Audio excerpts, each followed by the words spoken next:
So, who are you thinking is going to be the next member? I've been seeing a lot of comments talking about Piper. Ah, Piper. She's so cute. Isn't she like 17? Yeah.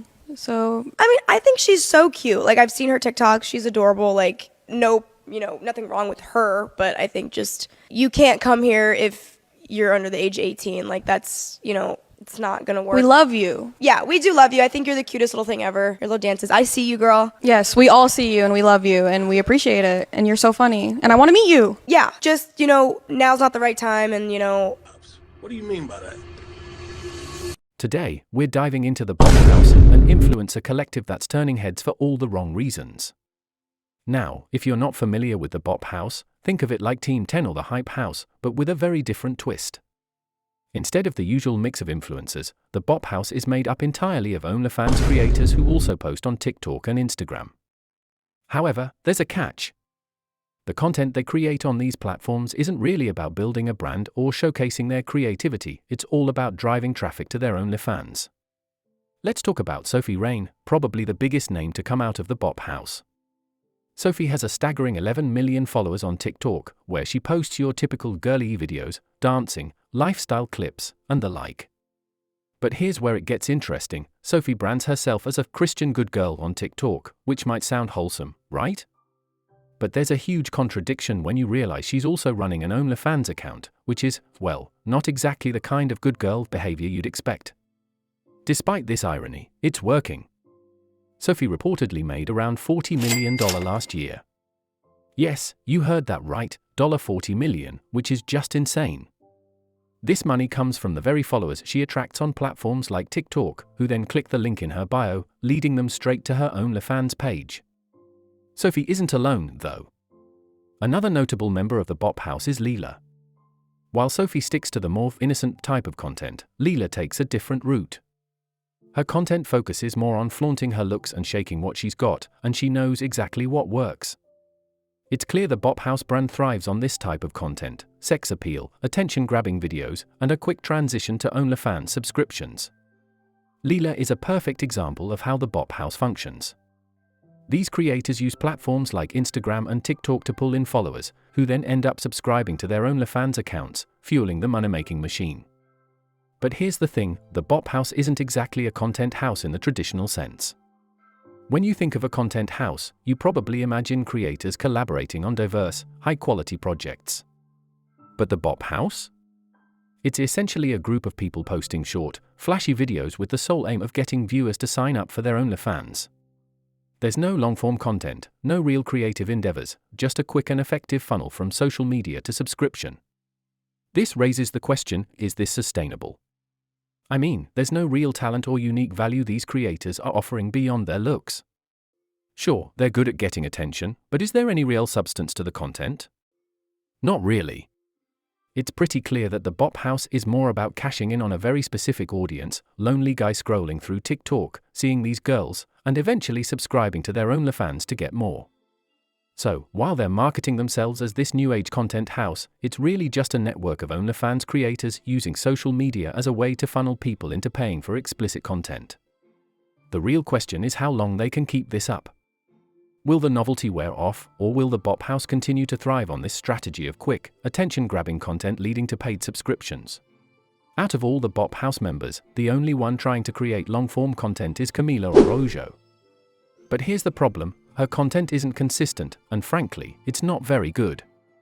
There's no clear theme or direction to what she's posting, making it hard to see what she's even trying to achieve. It's safe to say her videos just don't hit the mark. On top of that, there's an emotional side to Camila's story that adds a layer of complexity. She had her brother on a podcast, where he opened up about how her decision to do OnlyFans has personally impacted him. And honestly, you can't help but feel bad for the guy. Imagine having a sister who's involved in something as controversial as OnlyFans. It's a tough situation, and it puts a real personal spin on everything that's happening with the Bop House. Do you think I'm a good sister? No. Bro, why? You're my sister. You're mean to me. Not all the time. Bro, we live in You're different saying this states. because you're on a podcast. No, we live in different states. That's how I mean to you. I mean to you when you're failing your classes, yeah. I'm not failing. A D. It's not failing. That's a D, it's failing. F is failing. F A is D is failing. for you it is, because you're a A+ child. Right, I am. Shut the hell up. You're literally doing your career is in only. You can't be talking. You're selling pictures of whatever. You can't be saying shit. All that studying was for what? For what? The Bop House situation is pretty sad. None of the members seem to offer anything meaningful, they're just using their looks and short-form content to drive people to OnlyFans, which makes it hard to see them as anything but exploitative. When you leave here to go to Miami, you're living out your life. But Yeah, then I'm you just living my forget life. you just forget whatever happens in North Carolina and what happens to me at school. Like I get like bullied, but not like bullied, like punched at, but people just say shit and that pisses me off. And like I just wish that stopped because whatever you doing here affects me at North Carolina. So why do you still come here then? Because You don't it's have better to than be- North Carolina. That's what I'm saying though, but you don't have to be a part You don't of have to be this. filming videos with me. Bro, I'm not holding you f***ing hostage. You can leave. Okay, I will then. Alright, give me the fuck out of here. No, I'm done. Give me the fuck out of here. Do you really think I'm not a good sister? Well, it's not that you're not a good sister. It's just you gotta think that your actions don't just have doesn't affect not just only you, but it also affects me. Like next year, I'm gonna be applying for colleges, and I'm not sure if I'm gonna be able to do that with things that are on the internet. I might not even be able to get a girlfriend because people they already know.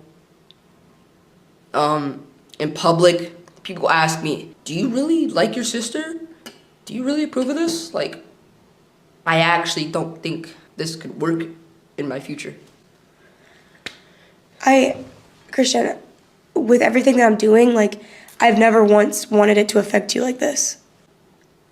Bro, I'm sorry. I really don't want it to affect you. There's nothing else I can say. Like, you everything up. I'm leaving. It's crazy to think that if she were truly sorry for what she's doing, she'd just stop. But the money is clearly too tempting. Speaking of OnlyFans in general, let's pause for a second. No woman would choose OnlyFans if they found another way to make millions. The reality is, it's driven by desperation, laziness, and a hunger for quick cash. Recently, Sophie Rain and another Bop House member discussed influencer Piper Rockelle, who is only 17 years old. It's a troubling conversation when you consider the impact this industry can have on young people. Who are you thinking is going to be the next member? I've been seeing a lot of comments talking about Piper. Ah, Piper. She's so cute. Isn't she 17? Yeah. So I mean, I think she's so cute. I've seen her TikTok. She's adorable. Nothing wrong with her, but I think just you can't come here if you're under the age of 18. That's, it's not going to work. we love you. Yeah, we do love you. I think you're the cutest little thing ever. Your little dances. I see you, girl. Yes, we all see you and we love you and we appreciate it. And you're so funny. And I want to meet you. Yeah, just, now's not the right time and, You don't find that suspicious? You don't find that suspicious? something more appropriate for your age. A Disney Channel audition. I don't know. Hype House. Maybe some Fortnite streaming. I don't know. But we love you and we see you. Okay. In this clip, it seems like the Bop House is essentially grooming Piper Rockelle to join their group, which comes across as incredibly predatory. What makes it worse is that Piper has a young audience, so it raises some serious concerns about their intentions. Another odd thing I noticed is Sophie Rain, who has several videos of herself dancing and shaking her body in a Spider-Man costume. It's just strange and doesn't sit well with me.